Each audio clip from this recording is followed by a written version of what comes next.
And thanks for staying with us on the JoyNews channel. This is the Pulse coming to you live from our studios here in Accra. The Pulse is part of the JoyNews brand, independent, fearless and credible journalism. That's what we stand for. Coming up this afternoon on the Pulse, minority in Parliament kicks against government's decision to sell off the abandoned Sogah housing project, which covers 1,506 housing units. We engage the minority and explore the implications of privatizing the facility, which was meant to ease the accommodation deficit in this country.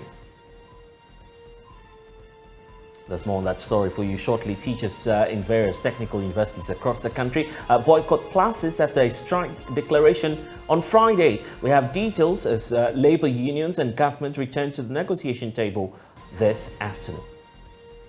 Plus, also we have that exclusive for you. The UK government is denying deploying military troops to Ghana. We have an exclusive interaction with the UK's Defence Minister here on The Pulse.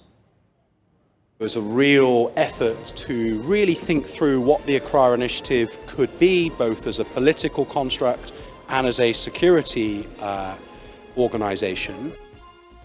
We'll get to you the very latest. The Pulse, as always, is brought to you by Global Communities, Dignilu, Affordable Safe Sanitation. Don't forget this afternoon that we're streaming live on YouTube, and all of our social media handles is at JoyNews on TV, also on DSTV channel 421, GoTV channel 144. Facebook is at JoyNews on TV as well. You can be a part of the show. Thanks for choosing us.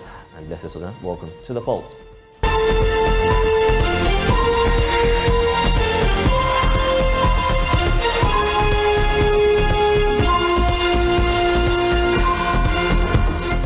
And this afternoon, we start off from Parliament because the minority there is warning government to discard and discontinue its plans to sell off the abandoned Sogah housing project. The facility birthed the erstwhile NDC administration, of course, and was meant to be a part of the 5,000 residential unit facility to ease the accommodation deficit in the country. It sits on a 300-acre land with 1 to 3 bedroom flats for low-income earners. But since the NDC left office in 2017, the project has been marred with controversy, with 4 government officials being prosecuted over the construction project. Only last week, the Works and Housing Minister, Francis Subuachi, announced plans to privatize the project. Speaking during a tour of the facility, minority spokesperson for Works and Housing, Vincent Opong Asamoah, warned government to ditch the privatization efforts. He will be joining us shortly, but first of all, let's get some data on this. Isaac Ofia, data analyst with our Joy Research Desk, is joining us with a breakdown of the figures, how many structures we have, and how much government has sunk into the project so far. Isaac, take us away. What do we know about Ghana's housing deficit? Because that's a good point to start off from, just to paint that national picture of how crucial projects such as the Sogah housing units may be to us in terms of easing that financial burden.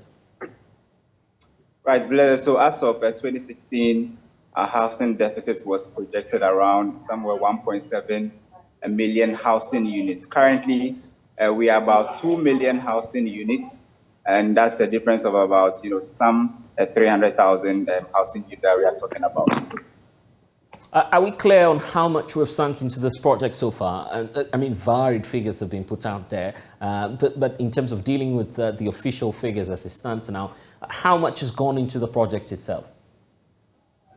Right, so according to some information we've been able to retrieve from Parliament's Hansard, the Sogah housing project came to force in somewhere 12th October 2012, where government had a loan agreement with Credit Suisse, where they were supposed to give us a loan facility worth $200 million for 5,000 housing units to be constructed. So we got $200 million from Credit Suisse to actually complete 5,000 housing units in 2012. And of course, looking at what the project is, it appears that clearly the project is not over. Now government at least intends to sell the project. Do we know how much was needed at the time to complete the project? And comparing that to how much we're selling it for right now, is there a good trade-off? Well, a lot of analysis have been done as to whether the project should be sold off, then probably we'll keep our money. But if you look at even the number of housing units to be constructed, it has been reduced from the 5,000 housing units that we projected to actually complete in 2012 now to somewhere 1,520, I guess. But the cost still remains $200 million. And so if you look at the land, the cost of the land and some of the things already done on the land and putting up some of the structures, and if you want to really sell the housing unit already constructed, then you should be looking at somewhere more than the 200 billion. Because if you look at the difference between the cost of the entire construction and how much we intended to get from the project, the government was looking for some profit of somewhere around $1.8 million.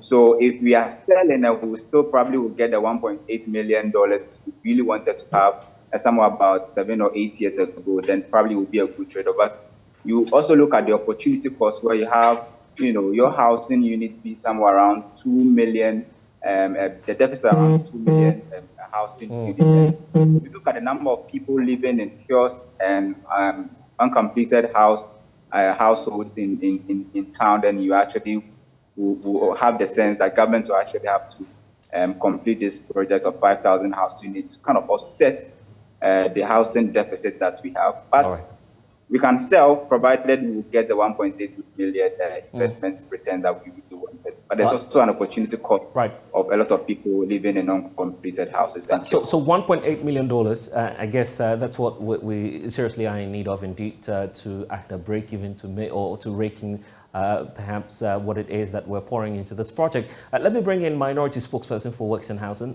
Vincent Opong Asamoah, who's served notice that the minority would oppose this announcement by government. Thank you, sir, for your time. On what grounds are you proceeding to block government's attempt to sell this project?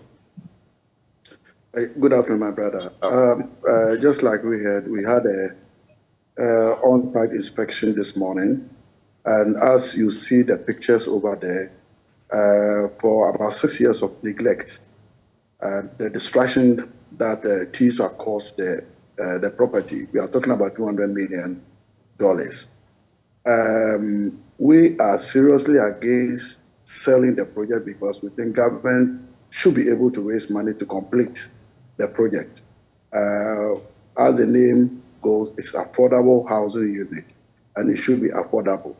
Let me quickly make something clear. You see the roads that have been constructed. Very, very good roads that have been constructed. You can't find it anywhere in any of the settlements in Ghana. All these roads should have been provided by the government of Ghana. And because the government of Ghana could not provide the funding, the contractor constructed all these roads. And if you go, issues of drains and culverts, on-site and off-site infrastructure, all these things should have been provided by the government. Government did not do that. So part of the loan from the project itself was used to construct all these things. Besides, government was supposed to give tax exemption. The contractors did not benefit from the tax exemption. So government owes the contractor. If all these monies were paid, I'm sure the number of 1,506 projects that we are housing unit that we are talking about wouldn't have been so. We could have constructed more additional structures.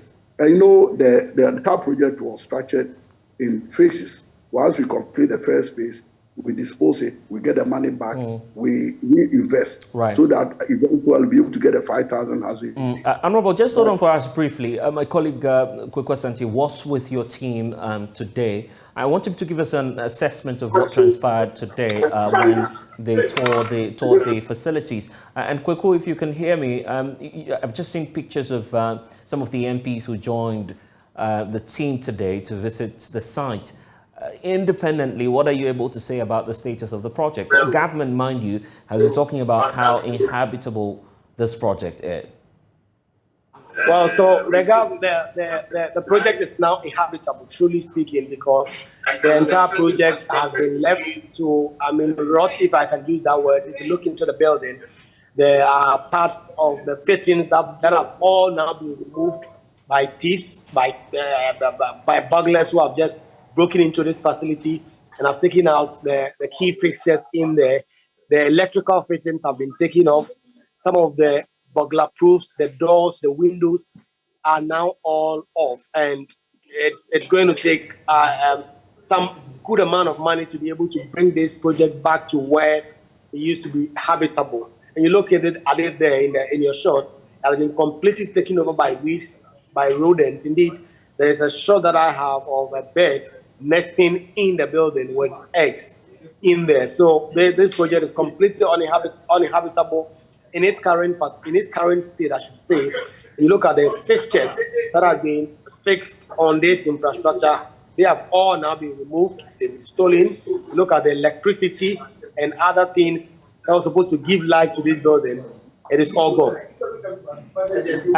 And what reaction did you pick up from the minority team, of course, and what sense did you get from the team when you toured the site together with them? I was emotional. I mean, the minority MPs who are on site did not believe that this project was being left in this current state. They said that it's absolutely wicked for government to leave this project to rot when a number of Ghanaians still do not have a place to lay their head, when there are a lot of people in the middle class who will be willing to pay for these projects to live in with their families and live their life. And so they are asking government to immediately fix this. Indeed, we heard from Ohine Kojo, who says that this might be an organized crime of some persons deliberately leaving this project to rot, deliberately leaving this project in this current state so that they can sell it off cheaply to friends. And so they say that they are coming back to Parliament with a renewed sense of urgency to turn the heat on government to do something. Okay. But in doing so, they need the support of Ghanaians. They want Ghanaians to also pile the pressure on government to complete this project so that it ultimately benefits them. Quick question to our parliamentary correspondent, and I just want to go back to Honourable Vincent Opowasemwa. Of course, clearly, the project is indeed in a state which is not habitable. So that would mean that we indeed need more work done and to sinking more funds. Why are you opposed to the idea of having private hands invest into this? The idea is that, after all, the project will still be where it is. It is the same Ghanaian populace that will occupy the project once it is complete, whether by a private investor or by government.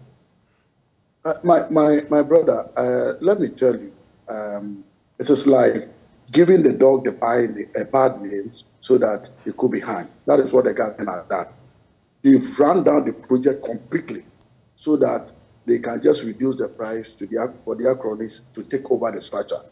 And let me tell you, even today, there have been a lot of loan agreements that is on the table of Parliament for consideration.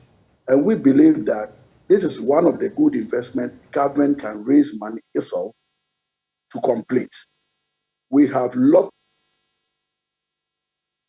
of health about this COVID thing. They are raising money all over the place to do things that are not even as critical as what we have seen.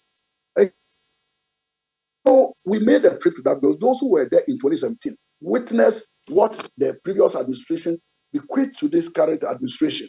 And the same people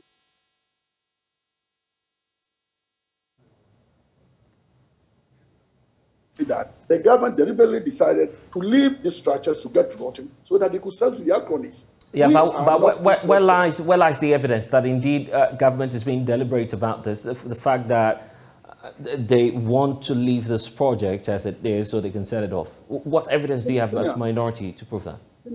Just find time to go 6 gram. I'm sure the same conclusion is what you will give. Because it's terrible. And they've stolen everything. I was asking them, we gave the place to the police to at least to ensure that security is adequate. But you go there, doors, they've stolen even all the doors to the rooms. 1,500 apartments, all the doors are stolen.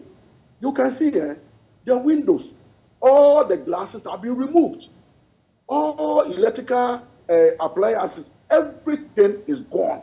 I'm sure if they have the capacity of even removing the asphalted roads, they would have done it. So what else can I say? We can only conclude that these people decided that because it was started by previous administration, let's run it down. So I heard from the minister that this is a failed project. It is not a failed project. It is coming from a failed government that has failed Ghanaians. It is not a failed project at all. I'm only pleading that a government to secure loan, they should find independent people to assess the value of the damage that they have caused to Saglame. After that, they should look for loan to complete the project because the project is still viable. Very, very viable. It shouldn't go into private hands. It is affordable housing and it should remain so. They shouldn't give it out to any private developer so that it can be priced out of the reach of ordinary Ghanaians, especially the middle income. Can someone see? I tell you, the facilities that have been provided, my brother, if you go there, members of parliament, the security agencies, a lot of people will love to live in that environment. Unfortunately, this is where we are. You take around, just look at the cameras, the pictures that they took. You would for Mother Ghana. That is the way we have to misuse so-called $200 million. But we know that is not up to that because we own the contractor. We have not paid for the roads, we have not paid for the drainage system, but it's well built. So that is not a fact that they are talking about. You can't take the 200 million and just divide by the housing, the number of units built and say, oh, it is going to cost over $100,000. Even now, looking at the price of building materials, it makes a lot of sense for government to get money to complete this project. And we need to also give value to the stolen items on site so that in future, those who renege on their responsibilities could be held accountable for the losses that they have caused Mother Ghana. It's terrible, my brother. It's terrible. And so what practical measures are you triggering in Parliament in the coming days to fight this? We are back to the House and we are doing consultation. But I'm telling you, it will not just be a media encounter. That is not it. At least there should be other actions that we have to take. And whoever is also found culpable for leaving the structure to deteriorate to this stage, people will have to answer to this question. And I'm asking IMF, they should take a trip. If they would like to give Ghana a bailout, they should take a trip to Sacramento to ascertain whether Ghana will really need money. If you go for money and you misuse the money this way, and you are chasing IMF to give you a bailout, do we even need it? Look at the structures over there and the harm you have caused to it, and you are chasing IMF for bailout.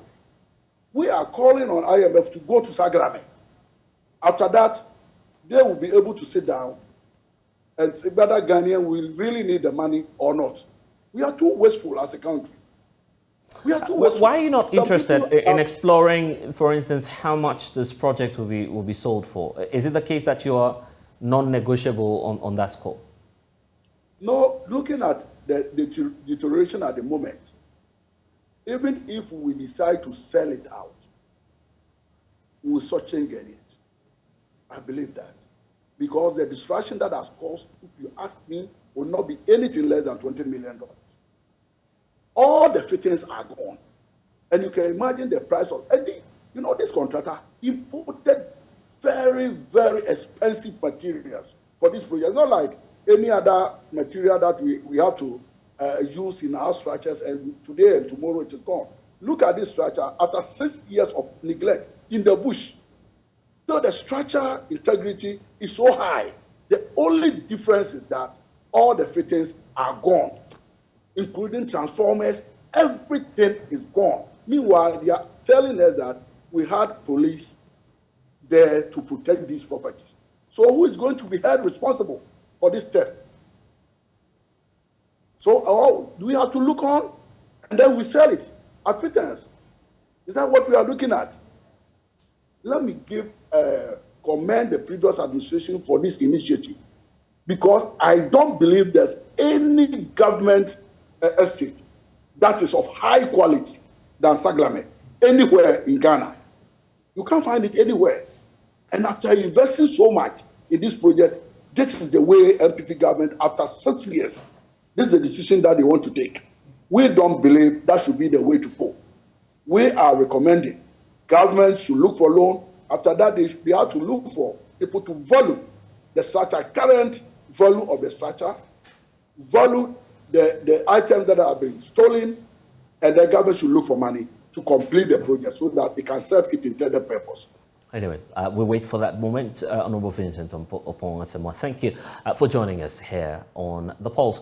The British government is denying claims that it has been invited to send special forces here into the Republic of Ghana after it was forced to withdraw all of its 300 peacekeepers from Mali in the face of bands of Russian mercenaries and jihadist groups. Now, reports by the UK media outlet Telegraph reported that the British ministers who are visiting Accra this week will be here in the country to hammer out a new security arrangement with not just Ghana but its neighbouring countries. Earlier today, President Akufo-Addo at a counter-terrorism meeting dubbed the Accra Initiative called for a joint effort to tackle the problem of an upsurge in violent extremism in West Africa.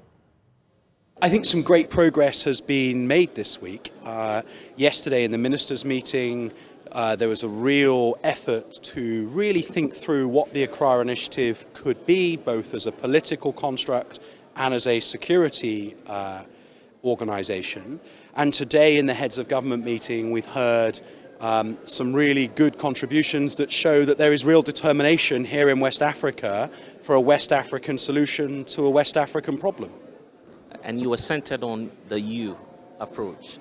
Is it the case that terrorism is not a UK problem, or you are standing aloof just watching African countries deal with their own problems? No, I mean, and in fact, my remarks specifically said the opposite. What I said is that, we must show solidarity with the African nations that are on the front line in this fight against terrorism. There is no doubt at all that you cannot be left to face this fight on your own, not least because the UK interests and the interests of our European and North American allies are being challenged by the insecurity that is here in West Africa. But what I also reflected is that 25 years of Iraq and Afghanistan have shown us that when we turn up and try to do the fight ourselves, we often end up making things worse, not better. And so what I'm saying is that we must show solidarity in supporting you, but we passionately believe, as you believe, that this must be your solution to your problem. So in what ways, practically, is the UK government willing to support the Accra Initiative? Well, at the very early stages as we are now, the offer is how do we help with the development of the Accra Initiative as an idea? How do our military planners help with the campaign design? As you've heard today, there is a very high-level political intent from the heads of government to do this. Now what needs to be done is to work out exactly what it looks like, and we've offered our help in that, and if that offer is accepted, then we'll be here. And that is the really important point here. I don't have a plan that says, I'm going to do this year, I'm going to do this next year, I'm going to do this the year after, because that's not my plan to have. As you work out what the challenge is and how you want to design a military campaign to deliver security within the Accra Initiative countries, that will naturally throw out of it requirements around intelligence, logistics, training of your forces, equipment requirements. And that's when we, as your friends in Europe, can gather together a group of countries who think that we need to support this and see how we can help. And the EU have been here today, the UK, Germany, France, Norway, Spain. There's lots of countries who have come because they want to help, but they need to know from you what that help looks like. And earlier this morning, we're discussing details of a story by Telegraph indicating that the UK government is intending to move some troops. I don't know if to Ghana. What do you have to say? Yeah, so I think that the UK newspaper that reported that, I think they've just slightly misunderstood whatever they were briefed. The reality is that there are already UK troops here in Ghana training your armed forces. There have been for a number of years. The relationship between the UK and Ghanaian armed forces is already incredibly close. That's that. I mean, there are no current plans to send anybody else here because it depends on what the Accra Initiative asks for. And I can be very clear that I am sure that what the Accra Initiative will ask for is support in the enablement of the mission, so logistics, intelligence, training, equipment.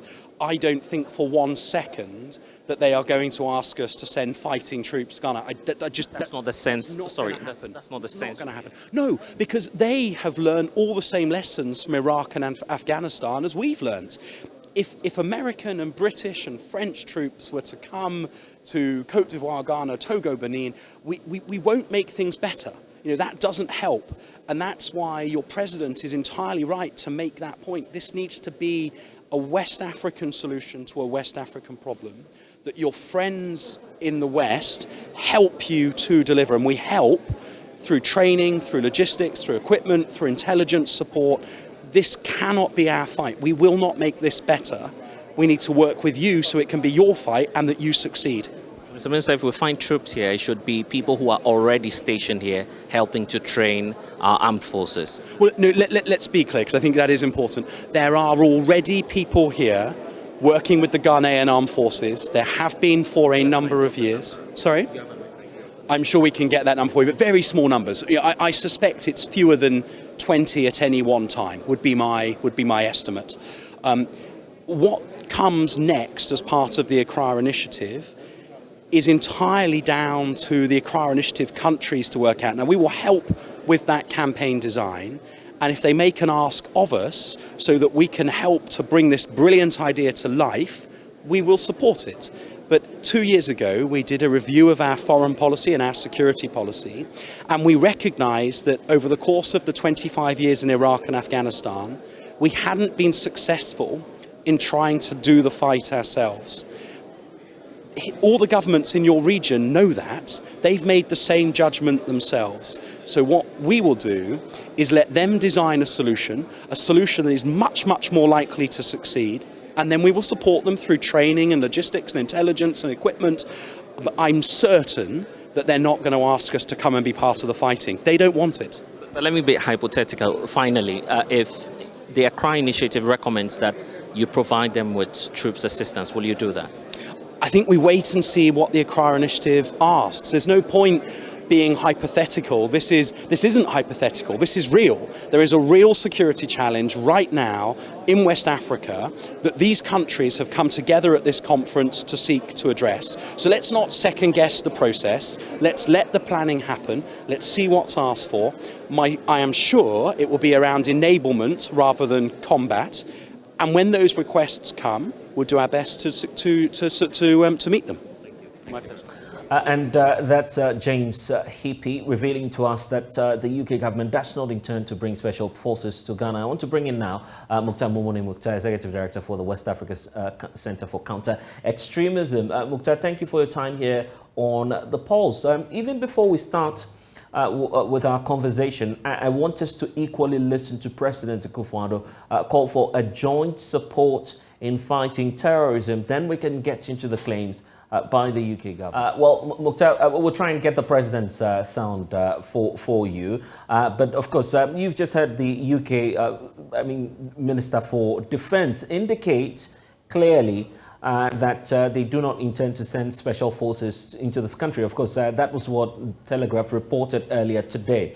And I just want to bring that to your attention. He says that there's already a special force not necessarily a special force, just about 20 persons helping to train members of the Ghana Armed Forces. So this is nothing that we should be worried about, and that sending troops will not be helpful at this time. Your take on that? Well, of course, yes.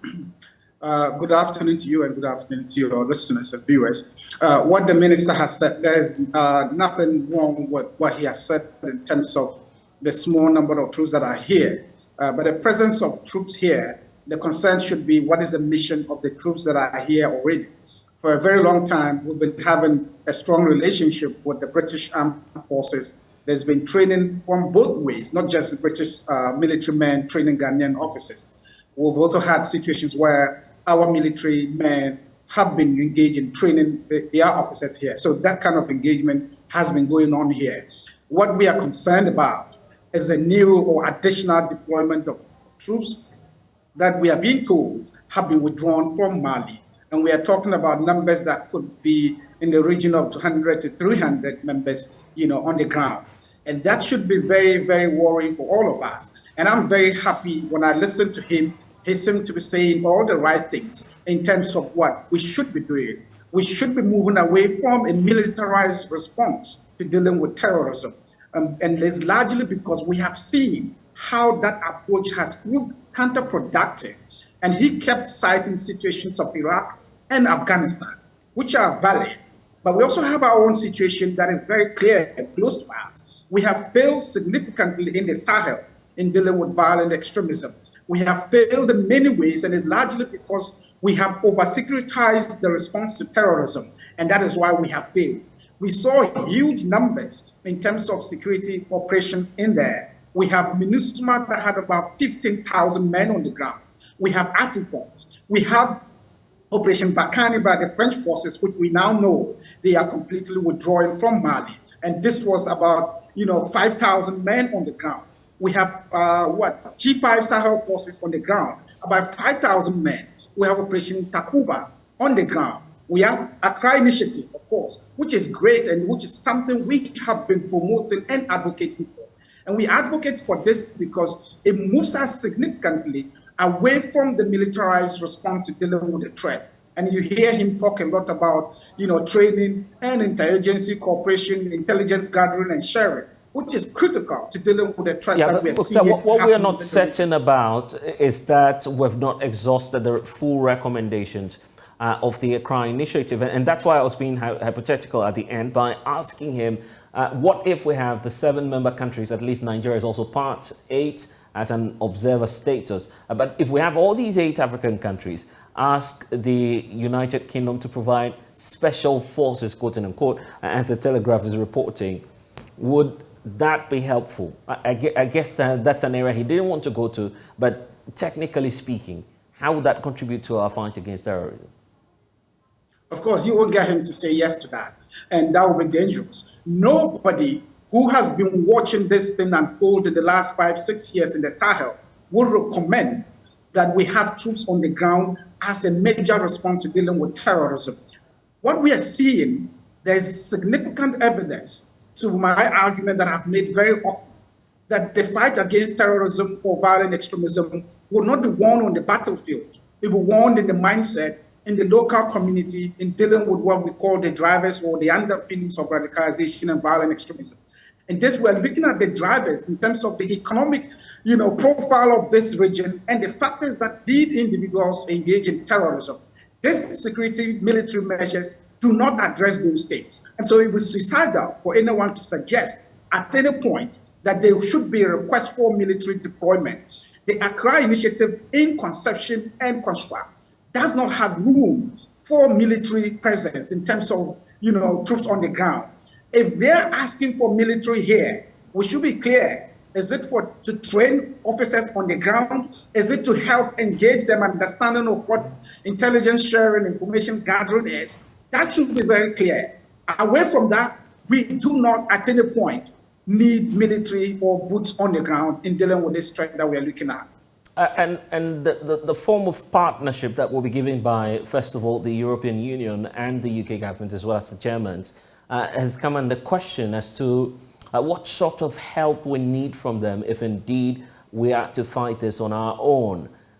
Is this not a possible case of, over control, if I could use that word, if only something like that exists in your technical books? Well, to be fair, terrorism, it's not a localized, not a local threat. It's a very transnational, international threat.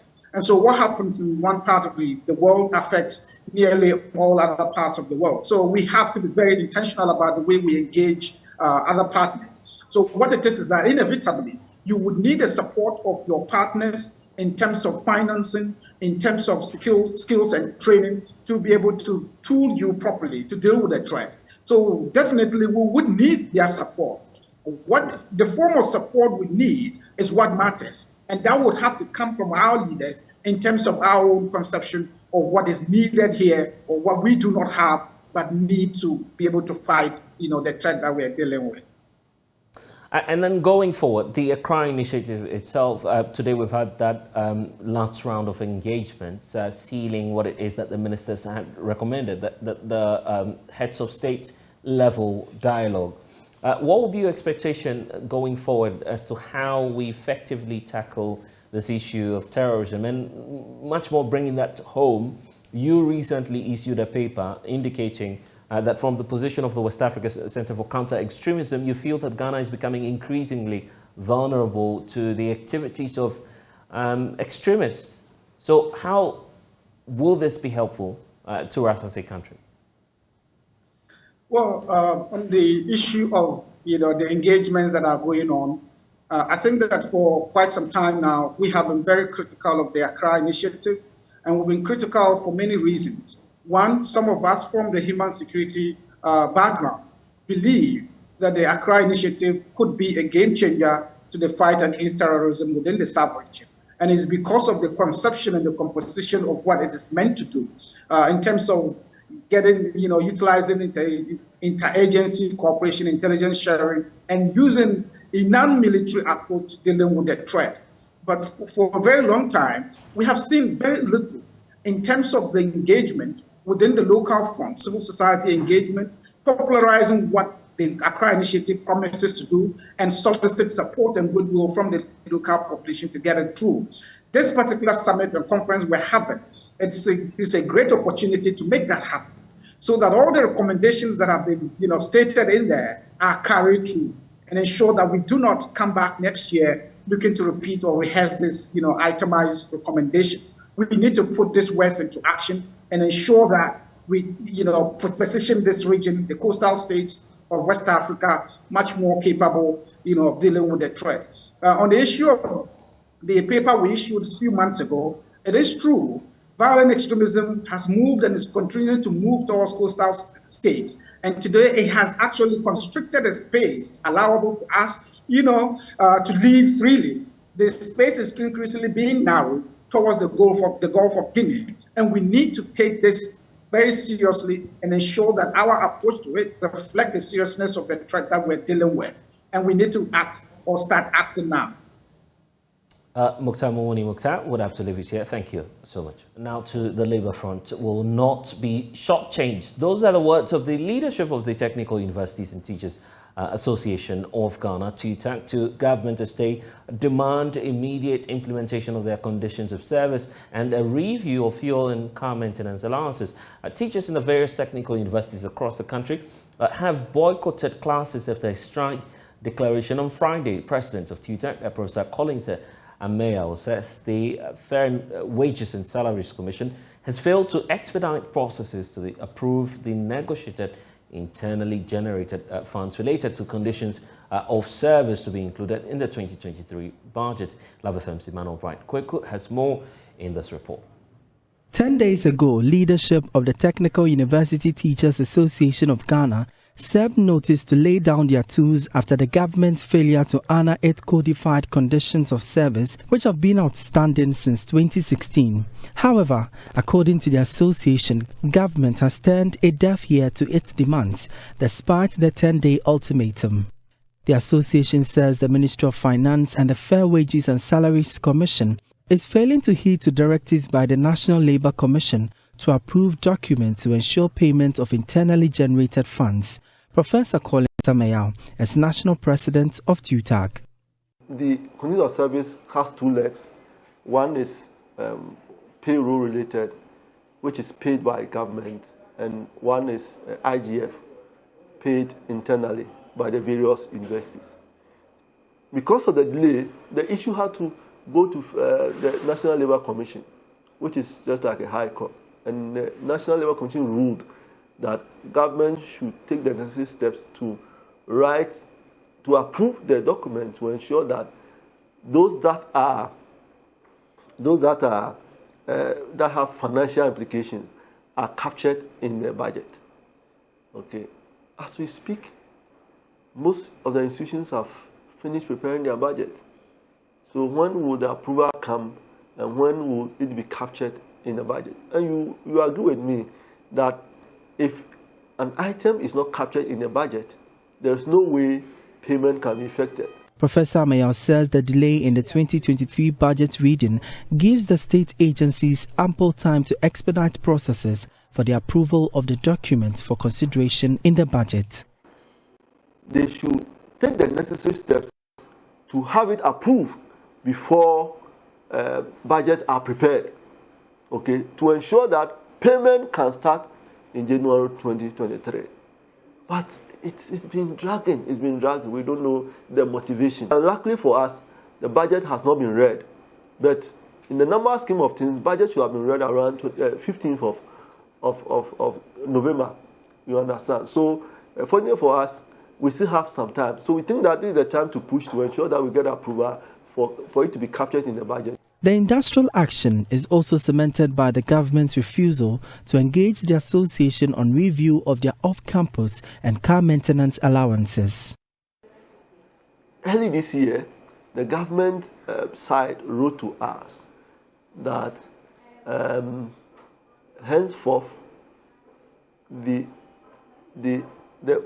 well-known formula that is used to compute off-campus and car maintenance allowance will no longer apply. Henceforth, it's going to be absolute. So we wrote to GTEC and the government that that action, that letter, should be withdrawn because we will not agree. And we have not been engaged on this issue.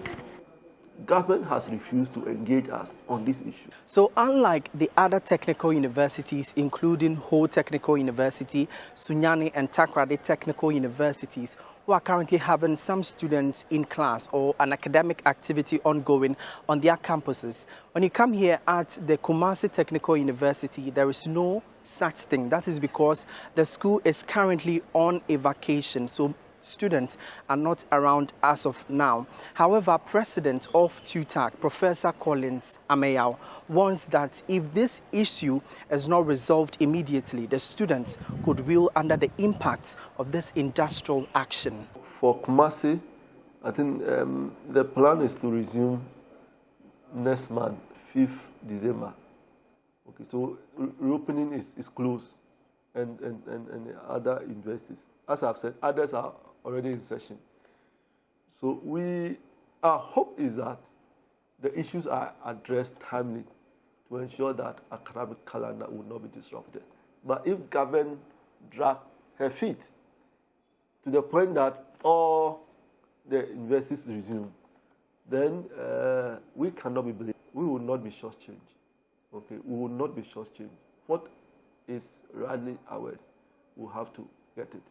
Teachers at the 10 technical universities in the country anticipate an immediate response and implementation of their demands from the government before they rescind their decision. For JoyNews, Emmanuel Bright Kweku reporting. Also, let's stay on the labour front. Labour unions and government have this afternoon reconvened negotiations as they stand by their demand so that at least a 60% rise in their base pay. My colleague Michael Niashali joins us live with updates on the negotiations.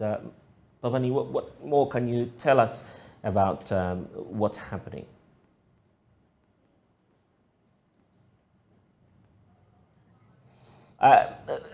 Michael Niashali, if you can hear us, I'm just asking what the latest is where you are.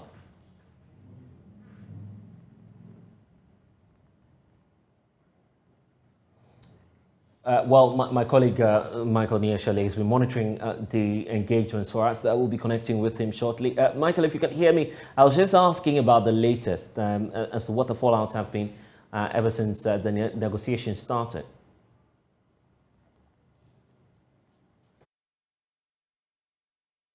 Yes, so I can tell you on the fact that, Blessed, the meeting is yet to begin, even though members of or representatives of the various labor groups have been here for more than 2 hours.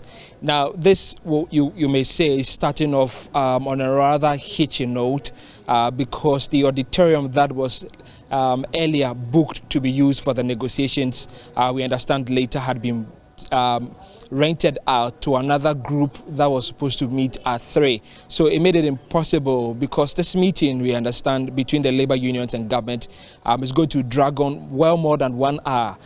The communique I cited earlier tells me that they were hoping to start at 2 p.m. And the other program was supposed to start at 3 p.m. So for that reason, they've had to reschedule. But I can tell you that almost every group is here. Most of them, from what they have been whispering when they pass just before they enter into the room, is that they are going to stand their grounds, and today is going to be fire for fire. Nobody's willing to back down on their claims. Just to let you understand where we have come from, last year, the same negotiation, the groups were looking at 25%. What did they get? They got 7%. The year before that, they got 4%. So this year they are actually asking for 60% increment on their base pay. As to whether they will get that or not, we are not sure. But definitely, as to who really is here, I have the national chairman of the Teachers Educational Workers Union, Ambrose Yao Kwajoja, who will help me with some of the people that are in the negotiating room. I want to tell you that currently we are at the Ministry of Health, where these negotiations are supposed to happen. But the place, though the air condition is on, you could definitely feel the tension in the air. But let me ask Mr. Kwajoja, so thank you very much for speaking to us on the pulse. Thank you. You have been inside. You have seen who is there. Who is actually in the room representing Labour? Yeah, we have the Secretary General, his deputy, and some of our general secretaries. They are all there, together with other members from NAT, NAGRAT, and Co. They are in the room there. So my general secretary and the deputy are in there, but I decided to stay out here because the room there is small. Yeah. Now, which other groups are also here? I mean, with similar demands. Which other groups? I have seen TUC. I have seen representatives also from CLOCSAG here. Who else is here? We have CLOCSAG. We have all the government public sector workers are here. Every government sector, public sector worker is here. Let me put across that there's fire service as well here, and the Ghana Police Service. They're all here to negotiate prison service as well. I have seen them. Usually the conversation is that you don't see uniformed men coming for negotiations of their base pay. But today, that is what we have here. So let me come back to Mr. Kwajoja. So for Tewo, last year when you got 7%, what was your reaction to that? Well, members were very unhappy about that percent that we had last year, because earlier on government explained certain things to us. Based on that, Labour accepted government's demand from Labour. But immediately after we accepted, things in the country started changing, and they changed very rapidly. That actually eroded that particular 7% in no time. I think within a month or two, it had already eroded the 7%. So all along, we have been ravaging in deficit from that time up to the time we asked for COLA. Yeah. So, but how helpful was COLA to your members? COLA came, but the COLA even, I may say, it got buried under the sand. Because, you know, you are in Ghana. Immediately after the COLA, the inflation started rising, as if there was some petrol poured in fire for the inflation to start running. So it just erased every COLA that we negotiated for the time. Yeah. Now, you are asking for 60% increment in your base pay. Do you think that is realistic given the economic condition that is prevailing? Let me give you some small arithmetical calculation. We have our juniors who earn as low as 600 cedis. And 60% we are talking, if you add it to the 600 cedis, it only gives you up to 800 cedis. Easy. And if you take the present circumstances in which we find ourselves, every price in Ghana has multiplied by 3 or 4. In fact, just look at everything. There is multiplication of 3 times or 4 times. Therefore, this demand is very realistic, especially if you go down, then it's going to affect the down people who collect very low salary. And I can tell you, I know of senior officers. I work in Ghana Education Service. Senior officers grade start from principal grade. A net take-home payment of senior officer is just about 2,000 cedis. But if you convert it to dollars, it's 100 and what? Is it $30? Yeah. And that is woefully inadequate. I calculated something from a senior officer who pay a rent of 500 cedis, transportation through and fro for the month is 600 cedis, so it is 1,001. Look at the rest of them. He has children, he has wife, or a family of, let's say, just three. How can they live on the rest 1,100 in these present circumstances? Therefore, the 60% is the most realistic thing we can tell government. We could have gone more than that. You know, when we calculated the other day, it should have been around 70 to 80%.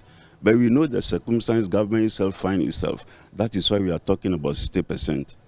Yes. I see. But again, are you not being insensitive to the situation that government finds itself? Not forgetting there's also negotiation and IMF deal. Are you sure we are insensitive? You see, the other day in the negotiation room, there are people in this same country who are earning several amounts of money, and they are the people who certain services are even provided for them free, but they are earning higher than those who nothing is provided for them. So what is government then telling us? Are you getting me? Yeah. So take the Article 71 holders. They are being provided with further essential activities. Then our people take their raw pay to provide those services for themselves. So what are we trying to talk about? If we can disable that particular Article 71 and all of us go by single spine, then we know that, yes, government is sensitive to us, then we can also be sensitive to government the same way. I see. So going into the meeting, you're going to be standing by your 60%? Yeah, for now, that is our demand. And you know, we don't carry this mandate by ourselves. We carry it from the grassroots. So they are listening and they are looking up to us. So that is where we are going up to. Yes. Usually for negotiations, just like when we go to the market and we hope to get some, we have an upper ceiling and lower ceiling. I mean, what is going to be your lower ceiling? What are you going to settle for? Worst case scenario? Yeah, you know, the last time we started the negotiation, the government came out with their proposal. We thought they could even come with a midpoint proposal. Then we can start talking from there. But where government started from, that is what actually lowered our... Let me ask, where did the government start from? A very low rate. I don't want to mention the rate yet because we've not finished. Give us something very close. Round it up for us. Well, no, I don't want to go there. Government came with a very low rate, which is not, it wasn't accepted by us. Okay. Yes. But did it come anything close to what you asked for? No, if it had come like midpoint, we would have sat down and continued the negotiation. Yes. I see. So, we've had a lot of conversations from the room here. There's already delays in terms of the starting of the program itself. Yes. What do you make of that? This is intentional. I've heard one of your members represent a different group, obviously, saying that they believe that this is just delayed taxes from government. We are not, if we are going to sleep here today to get what we are looking for, we are not bothered. That is why we are here.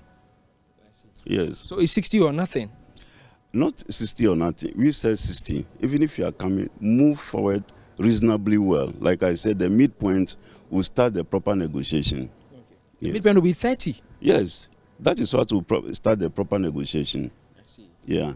Wow. But Mr. Kojoja, please hold on for me. So just to understand you, so you want 60% increment on your base pay alone, and the repercussions on your allowances. You know, you take your allowances also on the other on your base pay as well. You don't think you're going to be crippling government? Let's talk. You know, these things will enhance productivity. Because if you pay me well, I work well for you. If you don't pay well, you are actually dampening the spirit of people who are working for you. And it will lower productivity. I can tell you that many people who are not paid well, they look elsewhere for other things so that they can survive. Yes. So, I mean, because you are the chairman, I can ask you, paint to us a picture of what it is in these economic times, how your members are actually faring. My members, actually, I can tell you with emphasis that some are unable to go to work because they don't have transport to go. And now people manage to devised several kind of schemes. Instead of taking a trotro, let's say from Circle to Accra, people are now alighting at midpoint so that they can make the rest of the journey on foot because they don't have money to go with. People go now, they take only 1 meal a day. That is what is happening. And in fact, I can tell that several people have been evacuated from their various accommodation because we don't have a very good housing policy for workers. So many people are no more in the accommodation because they cannot afford to pay the rent anymore. So these are the things they are real things that are happening. I mean, how is that affecting their productivity in terms of how you measure what they do and its impact on, the expectation has been given to you as members of TEO? Yeah. Originally, if you are not motivated well, you won't give up your best. That is for everybody.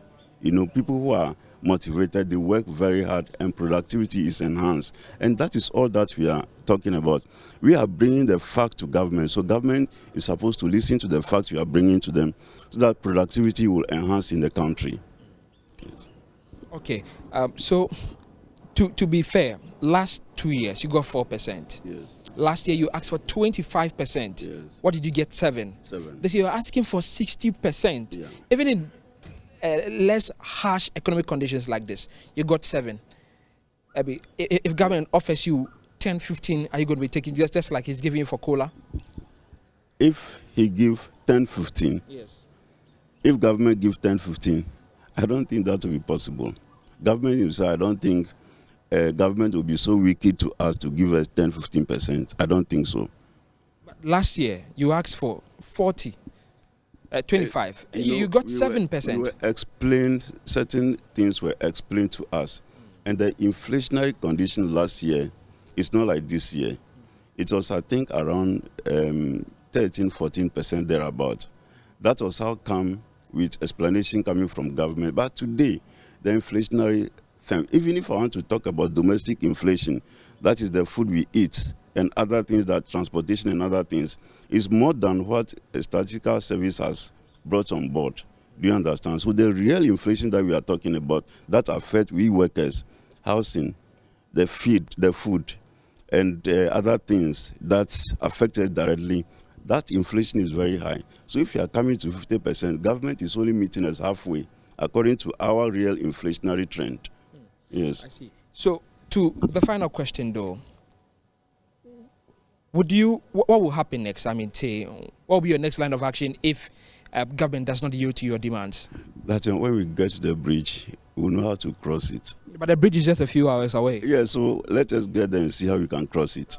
But you are here. Okay. So when we get there, we'll know how to cross the bridge. Sure. Let me thank you very much. So, Mr. Ambrose Yao Kwejoja is the national chairman of the Teachers and Educational Workers Union. The meeting is, I understand there's some activity that is going to be happening there, so you go inside. I will bring you all the facts and details of it today. Labor or unions in Ghana asking for 60%, at least a barest minimum, increment in their base pay, and that's what they're here to negotiate ahead of the 2023 working year. They are also mindful of the fact that that's what's going to happen ahead of the budget reading. So you just heard from him that if for nothing at all, government should be meeting them halfway, and that is only when they are going to be willing to hear the demands of government in any case. Last year, they asked for 25. What they got was 7%.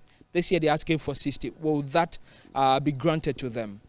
Only a few hours will be able to find out from that. So, Blessed Sogah, this is exactly what is happening at the Ministry of Health here. So, there's a lot of activity that will be happening in this particular room here. We understand that this is the first floor, I beg your pardon, and some activity will be going to bring you all that facts and details pretty shortly when it happens. We'll be on the lookout for that. My colleague Michael Niashali joining us from the Ministry of Health, where labour agitations are on, negotiations are also ongoing between government and the labour unions. You just said that non-negotiable, 60% is what the labour unions are asking for.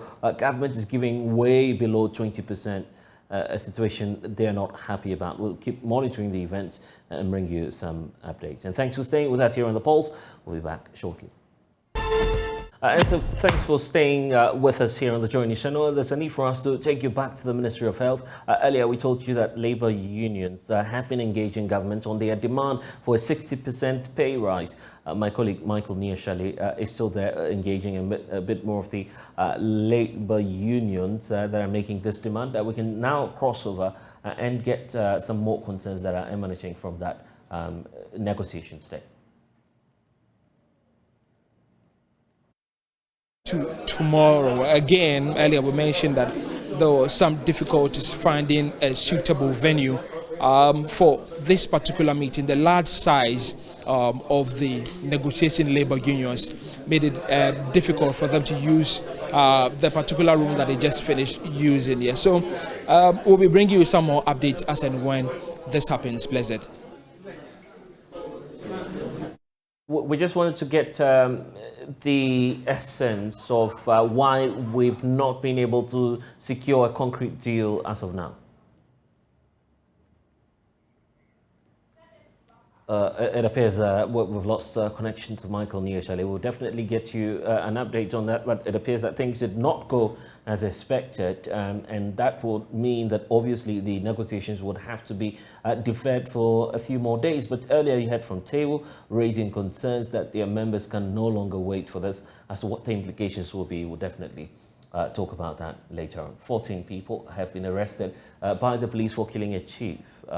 His name for now has been withheld, but obviously we do know that the reports that we're receiving indicate that of course he was involved in some sort of a clash leading to his murder. There's more in the following report for you.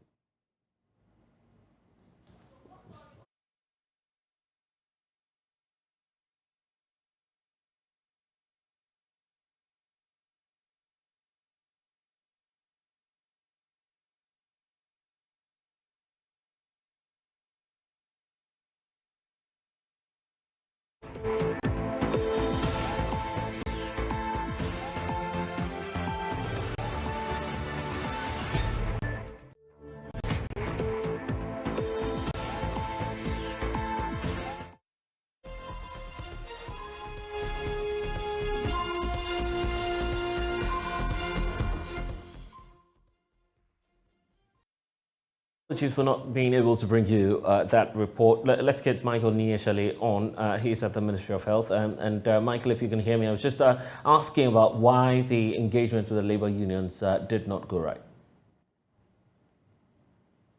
Can you come again with the question? Give us the latest, Michael. Yes, so what we are understanding right now is that the meeting has been adjourned to tomorrow, November 23, 2022. What we are hearing is that two major reasons. The first one is there is the inability to find a suitable venue for the negotiations, and two, sort of the stalemate and to break the tension within the room, given that most of the labor unions say they're not happy about government's initial offer. They decided to call off the meeting for today and reassemble tomorrow, hopefully where they hope that they'll be able to finalize their negotiations. Michael, so who else have you been speaking to as to their expectations? Yes, so I've spoken to the president of the Ghana National Association of Teachers, NAT. He tells me that, in fact, confirms to me that government is offering them between 10 to 15%, and that's the offer that's been given by government in their earlier meeting. But government is yet to change its stance on that particular percentage. Again, he confirmed to me that the negotiations haven't gone the way that the labor unions were expecting. Also, we were speaking to Isaac Brampo, Dr. Isaac Brampo, who is the president of the president of the CLOCSAG, Civil Servants Association. He tells me that their demand is well over 100%, and that's what they've been asking for more than 100% increment in the base pay. So if government is willing to negotiate to them, they should begin to talk in the language that they want. Those are his words, that they prefer government come out with better percentages in terms of its offer, and then they can begin to sit down to do proper negotiations. Not forgetting that the reading of the budget, this is just a few days ahead. But this negotiation, I'm told that it should have happened way earlier in the year to allow for government to properly write down its budget. But it's yet to happen. With just about 48 hours to go, you are having this negotiations also stalled. The labor union say they are committed to making sure they come to finality, only if government is willing to start mentioning favorable numbers that they are willing to listen to. Michael, thank you for your time. Michael Niashali giving us the latest on the negotiations. 14 people have been arrested by the police for killing a chief, his son and linguist in the Karachi-Njamuru district of the Uthi region. Now, according to the district chief executive for the area, Nkrumah Kwesi Ojile, the deceased chief, Namak Kwame, Mebo, had a misunderstanding with some members of a neighboring community over a piece of land, but won the land litigation case at the Karachi West District Court. The three were shot dead by unknown assailants whilst they worked on the contentious land issue on Saturday. There's more in the following report. As we know, the 14 suspects will appear before a court today as police from Accra have been deployed to the area to beef up security. A district security committee is also underway to discuss how to prevent the possible counter-attacks. Let's speak now to the chief executive of Karachi-Njamuru and chairman of the diocese, Nkrumah Kwesi, who is joining us on phone now. Thank you for your time, sir. Can you help us understand the killings of these two others and what exactly happened? Good evening to you and good evening to all the viewers. Yes, what happened as you narrated it, Nana and his brothers, it's not his son and a linguist. It was Nana, his younger brother, and another relation who were shot dead. So his son was not involved. But they were ambushed by these assailants while they were working on his farmland, and they shot them indiscriminately. They were not armed, they were just with their tools working on the land. And because they didn't know what this other group from the neighboring community had in mind, they couldn't resist. So that is what happened.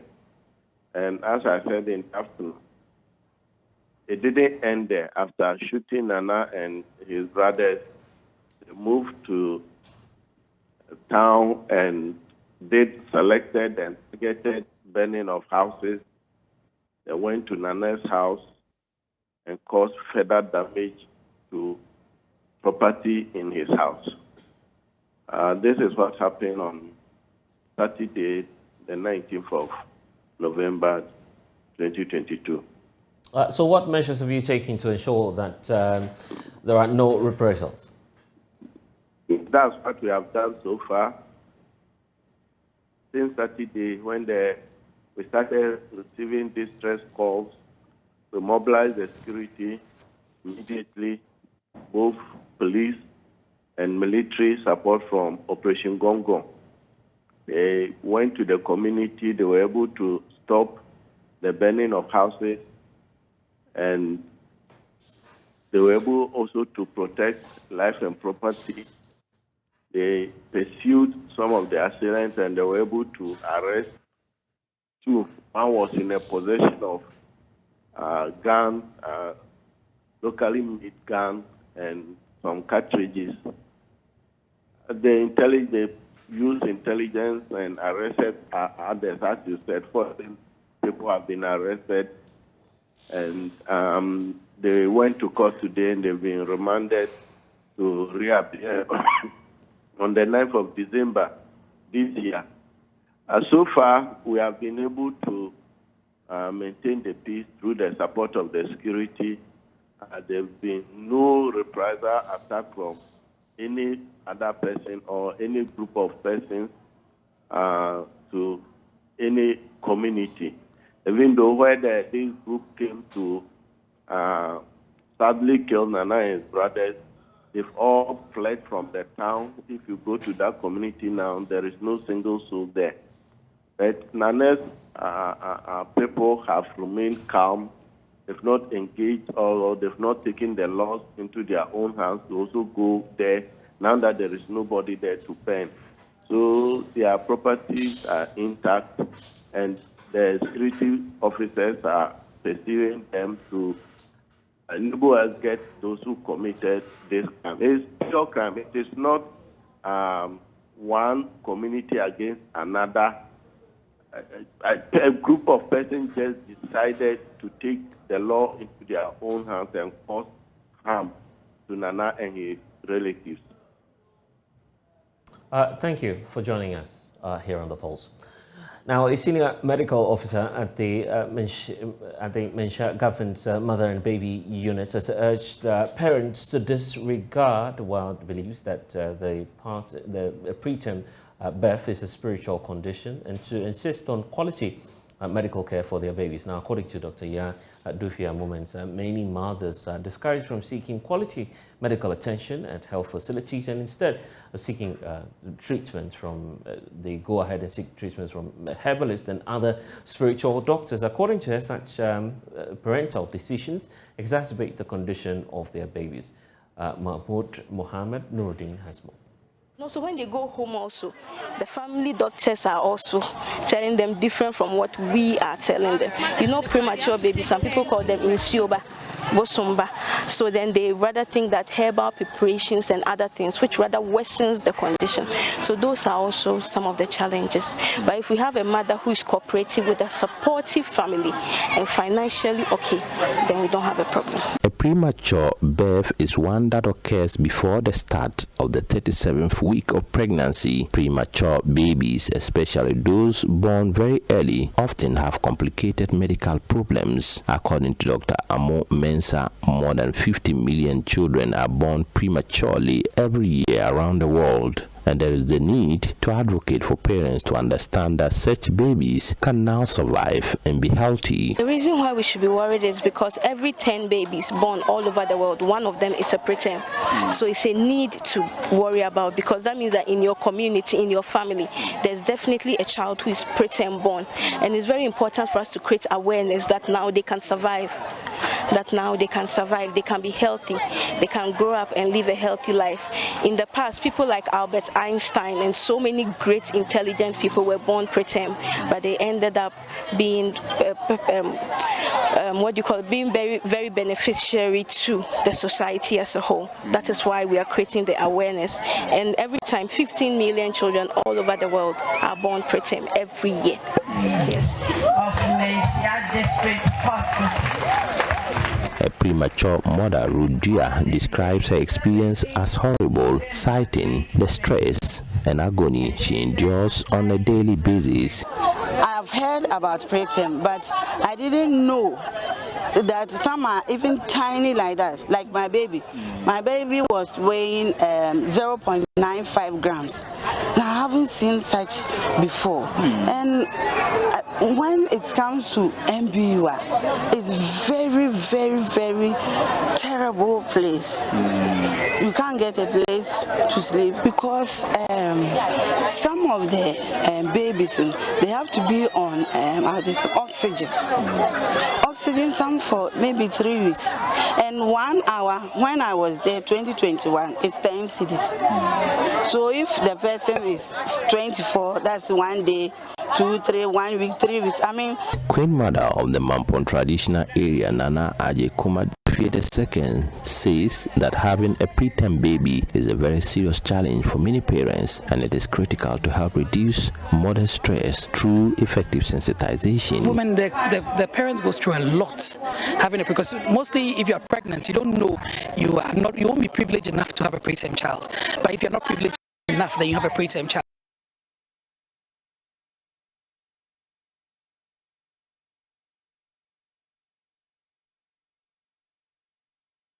Now, research has shown that about 90,000 Ghanaians die from non-communicable diseases. Many are worried that the number are likely to go up if drastic measures are not taken. Expressing his frustration over the situation, Group Chief Executive Officer of the Christian Media Medicals Mall, Dr. Wisdom Amegletor, explained that the country's health sector is sitting on a time bomb, adding that the prevalence rate of non-communicable diseases has gone up to about 43%. He spoke at the commissioning of a new Crystal Medical Mall at the Shaman. There's more in the following report. According to the Ghana Medical Journal, major causes of death in Ghana have shifted from predominantly communicable disease to a combination of communicable and chronic non-communicable disease over the last few decades. Hypertension, stroke, diabetes, and cancers have become the top 10 causes of death. The Chief Executive Officer for New Crystal Medical Mall, Dr. Wisdom Amegletor, is cautioning Ghanaians to be on the lookout for non-communicable disease as cases are likely to go up. In view of this, he advised individuals living with such conditions to abstain from self-medication but visit health center for appropriate medication. Ghana is on a time bomb because we have two major medical conditions. We have the communicable disease, which is the malaria, the typhoid, the diarrhea diseases, respiratory disease, and all those ones, which we catch from one another. The other one is a non-communicable disease. That's the one that affects the person's lifestyle, from the person's lifestyle. And most of the time, those non-communicable diseases used to be the sickness of the rich, developed countries. Now we in Ghana, we still have diarrhea, vomiting, and other things. And then we are now adding these non-communicable diseases. And our health facilities are not up to scratch. So it's going to place a lot of burden on our system. And eventually we're going to lose a lot more. Currently, as I said, 43% of all deaths in Ghana are due to non-communicable diseases. And the figure, yes, about 90,000 every year, and it's said to go up. Compared in the Western countries, they have about 71%. And very soon, if you are not careful, we will even go past their 71 because they have better health infrastructure. We do not have, so we might be going to maybe 80%, 90%, and that will be decimating the population.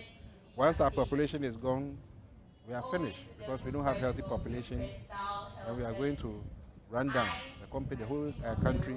I mean, that one even IMF cannot save us. On the other hand, the Municipal Chief Executive for Shaman, Albert Oshri, applauded managers of New Crystal Medical Mall for the hospital and encouraged the indigents of Ashaman to patronize services at the newly commissioned hospital.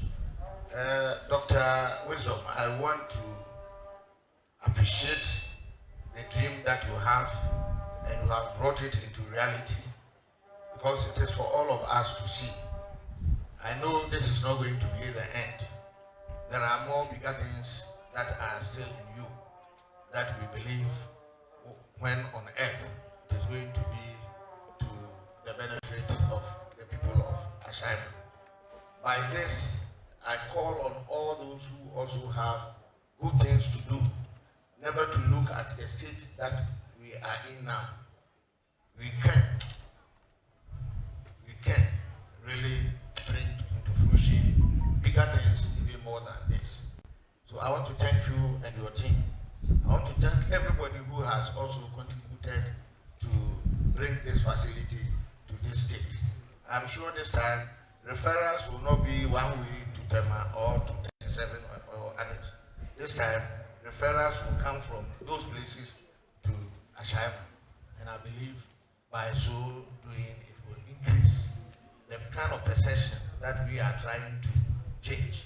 You know that in the past when we mention Ashaiman, people think of notoriety and all other social vices. I can tell you the new Ashaiman, the Ashaiman we are in now, is an Ashaiman that is ready to give all the great things that we expect in this current dispensation. Jesse Sewa Buafo's report for JoyNews.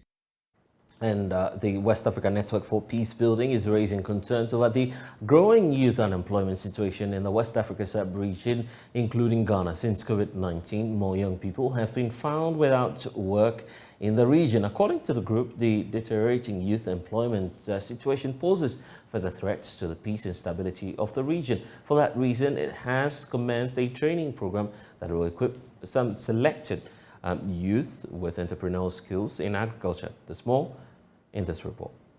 In West Africa, nearly 70% of the population falls within the youth bracket, many of whom are without jobs. According to the West African Network for Peace Building, the number of young people without jobs is a worry, as it poses further threat to the peace and stability of the West African region. Vincent Azuma explains why.